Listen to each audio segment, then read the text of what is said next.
yaumi Arafata, yang dilakukan ya pada, nah ini waktunya. Jadi di sini dzaraf menunjukkan kepada waktu. Ada yang memahami yaumi Arafah tepat saat orang berwukuf, waktunya orang wukuf di Arafah. Ada yang memahami di penanggalan yang sama dengan orang wukuf. Jadi kalau sana tanggal 9, tempat lain tanggal 9, walaupun berbeda momentumnya, di sana wukuf, di sini misalnya belum nyampe, maka sama-sama ketika dipahami tanggal 9 ya, itu dimaksudkan pada harinya, tanggal 9 Zulhijjahnya.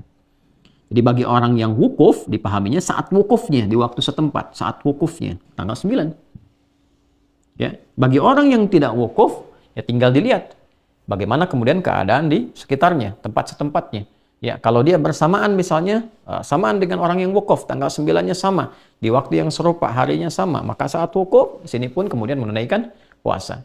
Tapi kalau misalnya perbedaannya di sana hilal sudah masuk waktunya, sudah tampak, dari segi hisab juga sudah tampak misalnya kan, atau di tempat lain hisabnya belum masuk misalnya, ru'yatnya nggak tampak, maka boleh jadi bisa berbeda.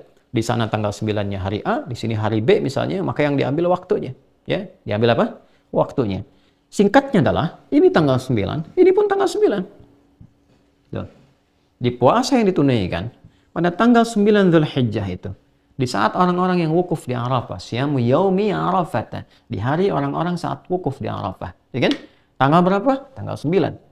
Ketika di tempat lain didapatkan tanggal 9, di tanggal 9 Dzulhijjah, di sana wukuf, sini puasa. Itu yang dimaksudkan.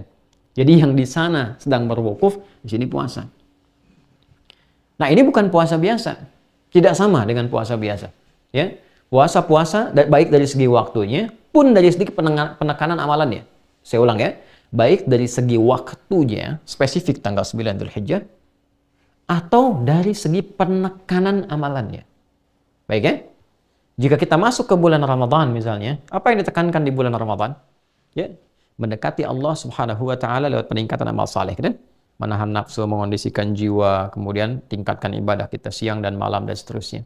Yang ini spesifik, teman-teman. Ada tafsir yang langsung dari Nabi sallallahu alaihi wasallam. Apa tafsiran dari Nabi? Perhatikan kalimatnya. Anni ahtasibu 'ala Allah Subhanahu wa ta'ala. Sungguh aku berharap pada Allah Subhanahu wa ta'ala, di antara pahala dari puasa ini adalah yukaffiru sanatil lati qablahu atau ba'daha, di riwayat Muslim ya, dan juga di At-Tirmidzi, wa sanatil lati qablahu. Jadi aku berharap bisa menggugurkan dosa-dosa setahun, ya, gugur dosa setahun yang akan datang, oke, dan setahun yang berlalu, telah berlalu. Saya akan agak pelan-pelan menerangkan di sini.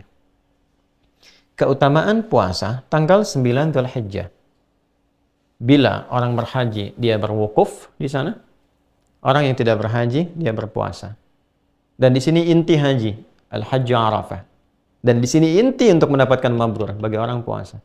Kata Nabi, orang-orang yang berpuasa di tanggal 9 Dzulhijjah ini, ya kan? Aku sangat berharap kepada Allah untuk memberikan pahalanya, keutamaannya, ya kan? Selain pahala yang Allah berikan berupa nilai-nilai kebaikan, keutamaannya apa? Ya, yukaffiru sanatil lati ba'daha wa sanatil lati qablaha. Atau kama qala Rasulullah sallallahu alaihi wasallam, bisa menggugurkan, menghapuskan dosa-dosa setahun yang akan datang. Nah, ini bagaimana memahaminya nih? Ya? Dan setahun yang berlalu. Ini mungkin kita bisa pahami nih. Kan? Dengan tidak lebih sulit dibandingkan dengan yang pertama nih. Memahami setahun yang akan datang itu bagaimana? Nah, jangan keliru memahami bahwa kalau sudah puasa tanggal 9 Dzulhijjah itu bebas dari dosa setahun. Ini bahaya. Kan? Bahaya kalau pemahamannya begitu. Ntar orang korupsi dianggap biasa saja karena udah bebas dari dosa. Ya kan? Nyuri sendal bahkan di masjid dianggap biasa. Karena apa? Karena merasa sudah diampuni dosa. Bukan itu yang dimaksudkan. Yang dimaksudkan adalah, perhatikan baik-baik, orang yang puasa di tanggal 9, dia memusatkan amalan untuk introspeksi, muhasabah, seperti orang yang wukuf di Arafah. Ini kuncinya. Di saat orang wukuf di Arafah, dia mengenal dirinya, mengenal Allah Subhanahu wa ta'ala, mengenal lingkungannya, memahami kenapa dia sebelumnya jauh dari Allah, mengoreksi diri, introspeksi dirinya, muhasabah. Makanya dia banyak bertaubat, banyak istighfar kepada Allah Subhanahu wa ta'ala. banyak berdoa, banyak memohon kebaikan. Nah, di saat yang sama, ketika orang tidak berhaji, dia puasa. Di tanggal 9 ini, dia melakukan hal yang serupa dengan orang haji. Apa yang dia lakukan? Dia introspeksi diri. Dia bermuhasabah, dia merenung. Ya. Walaupun dia tidak wukuf seperti orang haji. Ya, tapi di tempatnya saat dia menunaikan puasa itu dia mengoreksi dirinya, mengevaluasi dirinya. Apa perjalanan setahun ke belakang minimal yang bisa direview? Hubungan dia dengan Allah misalnya yang kurang, dia bermunajat, kurang mendekat kepada Allah, kurang rakaat dalam salat, tuntutan dunia banyak, tapi bekal akhirat sedikit. Kewajiban menunaikan perintah Allah tidak terlaksana dengan baik. Dia evaluasi, apa yang membuat kita selama ini jauh dari Allah? Apa yang menghambat saya menunaikan salat dengan baik? Bangun malam untuk dekat dengan Al-Quran. Apa yang menghambat itu semua? Introspeksi diri. Introspeksi. Dan ini nggak mungkin bisa dilakukan kalau nggak ada persiapan dari sebelumnya. Makanya tanggal 1 Dzulhijjah, 2 Dzulhijjah itu penting dibangun persiapan supaya tanggal 9 optimal. Karena penekanannya di sini. Penekanannya di sini. Jadi nggak mungkin orang tanggal 9 itu bisa puasa dengan baik. Kalau cuma nahan lapar dan haus bisa ya. Nahan lapar dan haus dari mulai ya fajar sampai dengan maghrib, insya Allah bisa dilakukan. Tapi kalau menjalani puasanya seperti ini dan introspeksi diri, menata diri lebih baik, melihat tautan-tautan dengan sekitarannya, memperbaiki, mendekati Allah dengan ya semaksimal yang bisa dia lakukan, itu nggak mungkin bisa dilakukan tiba-tiba tanggal 9 begitu, nggak bisa. Kecuali ada persiapan sebelumnya.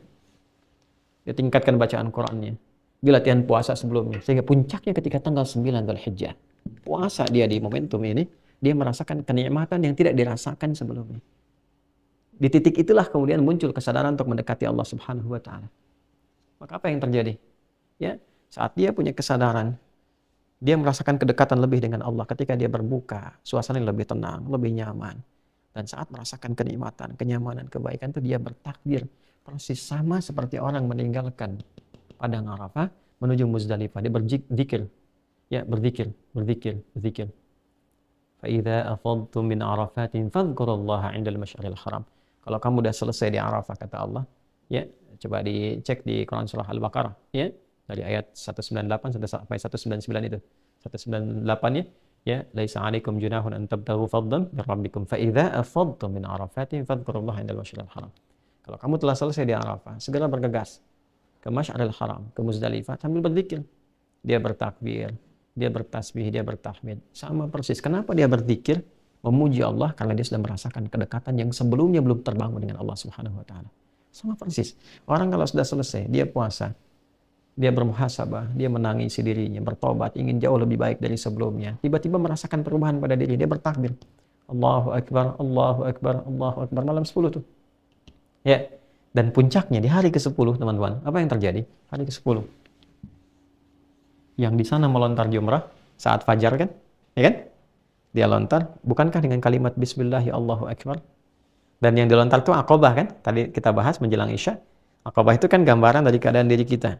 Nafsu, bukan dari faktor orang dekat, wusta atau orang jauh, ula, tapi dari diri kita sendiri.